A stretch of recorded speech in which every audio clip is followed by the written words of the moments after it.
Bíblia Sagrada, Evangelho Mateus, capítulo 20, versículo 1 ao 16. Diz o seguinte: porque o reino dos céus é semelhante a um homem, pai de família, que saiu de madrugada a assalariar trabalhadores para a sua vinha. E ajustando com os trabalhadores a um dinheiro por dia, mandou-os para a sua vinha. E saindo perto da hora terceira, viu outros que estavam ociosos na praça.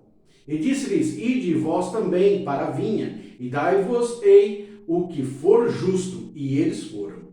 Saindo outra vez, perto da hora sexta e nona, fez o mesmo. E saindo perto da hora undécima, encontrou outros que estavam ociosos, e perguntou-lhes: por que estáis ociosos todo dia?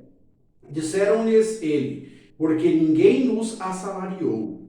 Disse-lhe ele: ide vós também para a vinha e recebereis o que for justo. E aproximando-se a noite, diz o senhor da vinha ao seu mordomo: chama os trabalhadores e paga-lhes o salário, começando pelo derradeiro até aos primeiros. E chegando os que tinham ido perto da hora undécima, receberam um dinheiro cada um. Vindo, porém, os primeiros cuidaram que haviam de receber mais, mas, do mesmo modo, receberam um dinheiro cada um. E recebendo-o, murmuravam contra o pai de família, dizendo: estes derradeiros trabalharam só uma hora, e tu o igualaste conosco, que suportamos a fadiga e a calma do dia todo. Aqui, a síntese dessa parábola que Jesus disse, traz um pensamento de injustiça, né? Definindo aqui nessa linha que o trabalhador saiu, né, o dono da vinha, o pai de família, saiu a procurar pessoas para trabalhar pela manhã, né? Então ele chamou pela manhã pessoas para trabalhar, e ele foi fazendo em partes, né, durante o dia, né? Ele foi saindo e procurando pessoas durante o dia. Então nós vemos aqui que foi uma jornada de trabalho de 12 horas. Né? Das 0 horas, então vamos supor aqui do dia, 6 horas da manhã, né? Às 6 horas da manhã até às 6 da tarde, né? Compreende-se 12 horas do dia. Então nós temos que, no comecinho, ele chamou pessoas aqui para trabalhar 12 horas, a começar do zero. Depois às 9 horas da manhã, ou seja, 3 horas depois, ele chamou mais pessoas. Ao meio, né, a metade de 12, 6, 9, e faltando 1 hora para 12 horas, 1 hora para terminar a jornada, ele chamou mais uma remessa de pessoas. E depois ele mandou ali o seu responsável pagar aquele pessoal. E ele falou: paga dos últimos, né, vai pagar os últimos primeiro, depois os derradeiros. Por que pagar os últimos? Porque se ele paga o primeiro, esse aqui ia embora e não ia ficar sabendo do quanto recebeu o outro. Ou ele ia ficar enganado, né? Achando que simplesmente o que ele pensou, que o que trabalhou 1 hora ia ganhar menos, que isso aí não ia, né, não ia ficar definido, né? Então o que o trabalhador diz? Paga primeiro o de 1 hora, que trabalhou apenas 1 hora.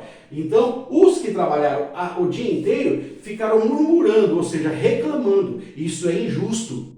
Foi injustiça isso. Nós trabalhamos, aguentamos aí o sol quente, causticante, o dia inteiro, tá? E aquela pessoa que trabalhou 1 hora só ganha igual nós, igual a gente, isso está errado, isso é injustiça. E pensando nos nossos dias, pensando cá com nossos pensamento de ser humano, né?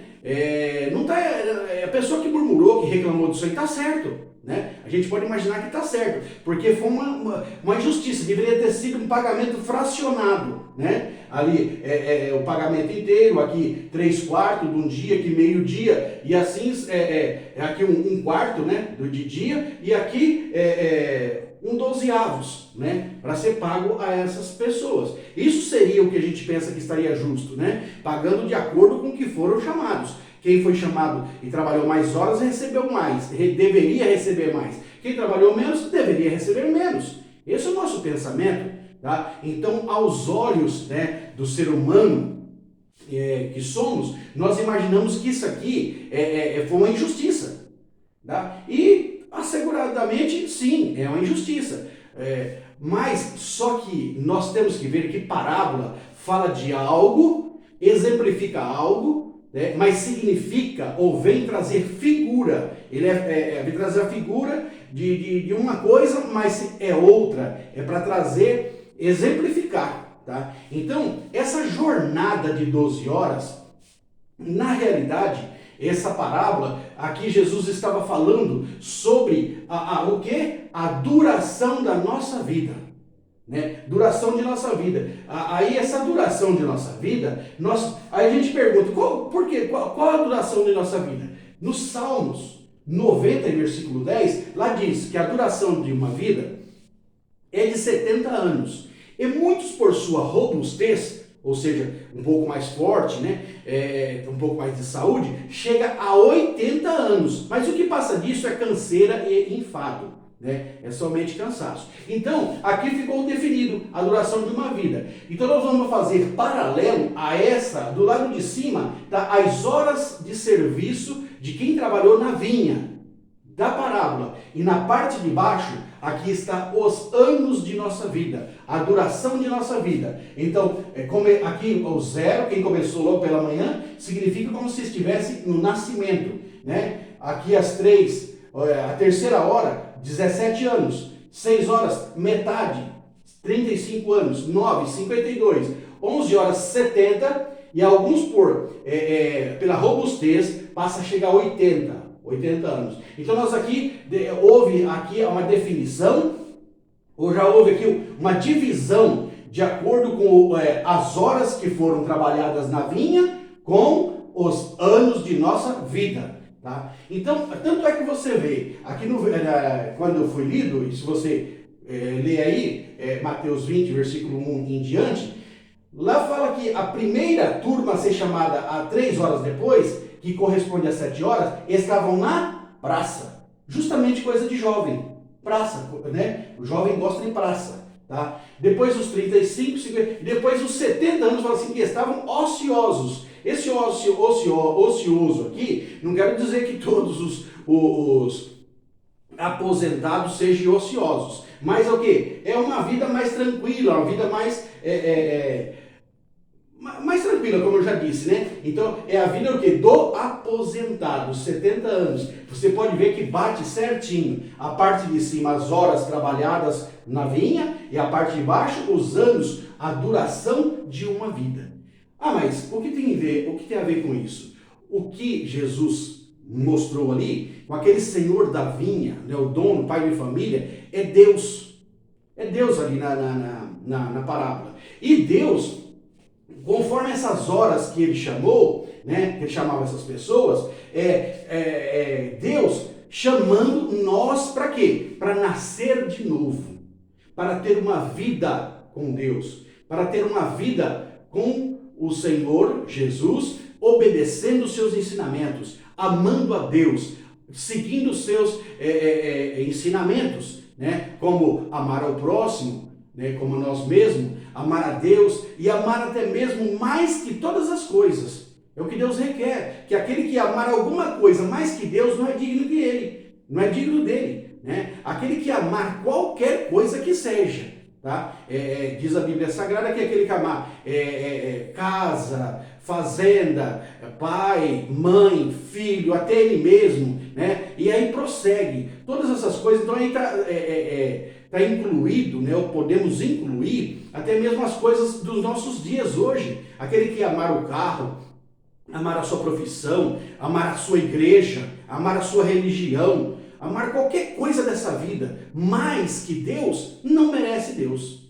Deus não faz parte, Deus não quer essa pessoa. Deus tem que ocupar o primeiro lugar de todas as coisas. Todas as coisas. Então eu tenho que amar Deus mais, né, que todas as coisas. Tá? Inclusive a família, enfim, né? Isso está escrito na Bíblia, que eu tenho que ter esse amor por Deus. Tá? Eu tenho que amar até mesmo mais que a religião. Tá? Porque se eu amar a religião mais que a Deus, eu vou estar desobedecendo.